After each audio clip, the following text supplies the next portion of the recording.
మన వాన పడుతుంది పెద్దనా ఎట్టింది వాన పడుతుంది పత్తి వారది పడే కూలీలు దొరక్క ఇగో ఈ రకంగా తీసుకుంటున్నాం. రేటు లేక ఏం లేక ఈ రకంగా తీసుకుంటున్నాం. అంటే బాగా వర్షం పడుతుంది కదా ఈ మధ్య గడ్డి పెట్టి చాలా బాగుండాలి కదా. గడ్డి ఉంది, పత్తి మొత్తం పోయింది. ఏంది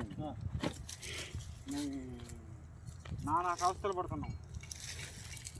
అలానా? మరి మీ మేస్త్రి మాటలు మరి రేట్ ఏమన్నా? మీ మేస్త్రి మాటలు రేట్ ఏమన్నా? మేస్త్రి ఏం మాట్లాడతాడు? మేస్త్రి వంగబడుతుంటే అలా కాదులేండి. ఇప్పుడు సేల్ అడగల రేట్ అనేది.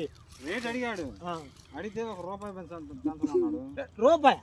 రూపాయికి ఏమొచ్చింది పెద్ద? ఇప్పుడు నూనె ప్యాకెట్ ₹100 నూనె ప్యాకెట్ అర్థం కావట్లే. అయినా కానీ రూపాయి పెంచమన్నా కానీ మా వల్ల కాదు, తెలిసిన కాడికి అమ్ముకుందామని చెప్పి అంటున్నారు వాళ్ళు. తెలిసాకమా? అవును. ఇది ఫ్రెండ్స్ మరి పచ్చి వాన పడి మరి సేల్ బాగా పాపం ఫ్రెష్ అలా ఉంది.